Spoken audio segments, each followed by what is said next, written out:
My grandma passed away a month ago. I just checked her journals and I think she actually made contact with the paranormal. My grandma passed away last month. I inherited her home. It's been in the family for years, but my parents have their own home a bit further away now, so after my Grammy passed it was all left to me. My sister and I were going through her belongings the other day and we discovered a small wooden chest hidden in the attic. It was old, covered in dust, and had a rusty lock that had long since ceased to function. Inside, we found stacks of leather-bound journals, each meticulously dated and filled with my grandmother's elegant handwriting. The journals spanned decades, from 1960 to the turn of the century. Grandma was always a storyteller, weaving tales of our family's deep roots in the remote corners of Appalachia, but she never mentioned these journals. As I started reading, the stories unfolded with an eerie familiarity, painting a chilling picture of our family's history. With each entry, the sense of foreboding grew stronger, and I realized these weren't just stories, they were warnings. And now, the past seems to be clawing its way into my present. Journal entry, August 15, 1960. We've settled in Abingdon, a remote, isolated part of Appalachia. The land here feels ancient, steeped in untold stories and whispers of the past. The locals are a superstitious lot, with warnings about the woods that surround our new home. They say never to whistle after dark, as it invites the attention of things best left undisturbed. Last night, as the sun set behind the mountains, I felt a strange heaviness in the air, almost as if the mountains themselves were watching us. The wind carried strange, faint whispers that seemed to beckon me into the forest. I wonder if moving here was a mistake. Journal entry, October 2, 1961. Something strange happened tonight. As dusk fell, I heard a distant, haunting whistle from the direction of the woods. It sent a shiver down my spine, and I hurried inside, bolting the door behind me. Curiosity got the better of me, and I peeked through the window. At the edge of the forest, I saw a figure. At first, it looked like a man, but its limbs were unnaturally long, its eyes glowing with an eerie light. It stood there, motionless, for what felt like hours before vanishing into the shadows. I didn't sleep at all that night, haunted by the image of those glowing eyes. Later, as the night grew deeper, the sounds of the forest became unnaturally silent, and I heard the creak of the floorboards outside my bedroom door. I held my breath, straining to hear any movement, but there was nothing. The air grew colder, and a sense of dread seeped into my bones. I knew something was out there, something that didn't belong. Journal entry, November 13, 1965. The air in Abingdon has grown thick with fear. People have been disappearing without a trace. Last night, I was jolted awake by the sound of someone whistling outside my window. My heart raced as I peeked through the curtains. There, under the pale moonlight, stood a tall figure. Its eyes were like twin flames, burning into my soul. It raised a hand and beckoned, its long fingers curling in a gesture that chilled me to the bone. I stayed awake until the first light of dawn, too terrified to move or make a sound. As the hours dragged on, I heard the sound of soft footsteps circling the house. The floorboards creaked, and the walls seemed to groan under the weight of an unseen presence. I could feel it watching me, a cold, malevolent gaze that pierced through the walls. When dawn finally broke, the oppressive feeling lifted, but the terror lingered. Journal entry, February 9, 1970. Uncle Bill is gone. He left the house in the dead of night, muttering that he heard Ma's voice calling to him from the woods. We tried to stop him, but he was convinced it was her, despite Ma being dead for 5 years. The search party found his hat the next day, torn and bloodied, but there was no sign of Uncle Bill. The locals whisper about the things that mimic human voices to lure their prey. I can't shake the feeling that something malevolent is watching us, waiting for the right moment to strike.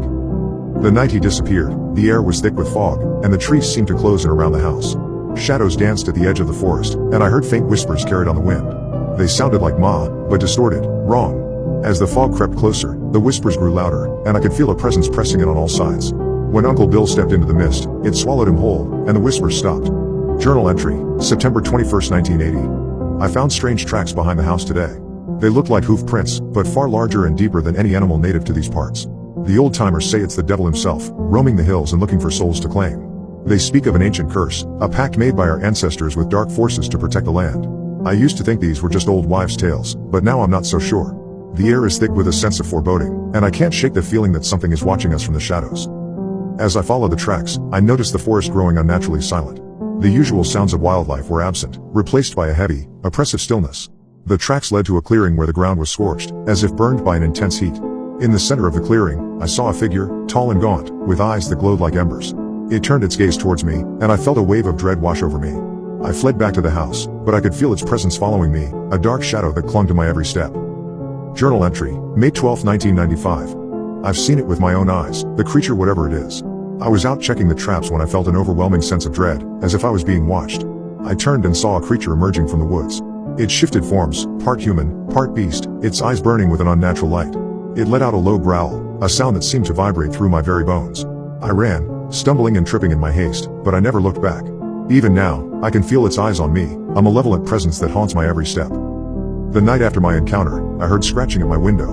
I dared not look, but the sound was persistent, a slow, deliberate scraping that set my nerves on edge. I covered my ears, but the noise only grew louder, more insistent. Finally, I mustered the courage to peek through the curtains. There it was, the skinwalker, its face pressed against the glass, eyes glowing with an otherworldly hunger.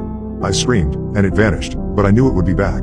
Journal entry, December 31st, 1999. Tonight, there's an electricity in the air, as if something monumental is about to happen.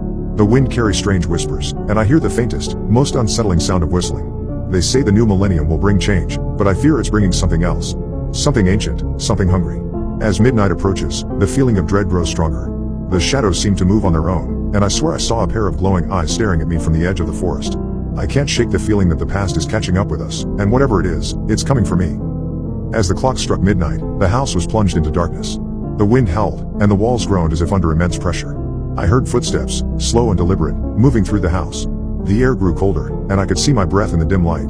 The whispers grew louder, more insistent, and the shadows seemed to writhe and twist. I felt a cold hand on my shoulder, and I turned to see a face, pale and gaunt, with eyes that glowed like coals. It whispered my name, and I felt my blood run cold. Dash. And that was the end of the entries. As I close the last journal, a faint whistle drifts through the air, sending a chill down my spine. My hands tremble as I lock the doors and draw the curtains. The tales of Abingdon aren't just stories, they're a legacy of fear and darkness passed down through the generations. I realize now that by reading these journals, I've awakened something that should have remained buried. For the longest time I believed in this, but only since reading the journals have these instances started happening firsthand to me. The nights are long and sleepless. I hear that haunting whistle every night, growing closer with each passing hour. Shadows dance just beyond the tree line, and the air is thick with the weight of untold secrets. I know I have to leave this place, but deep down, I fear that some things you can't run from. The past has a way of catching up, especially in Abingdon. I love this family home, but I'm afraid I can't stay here much longer.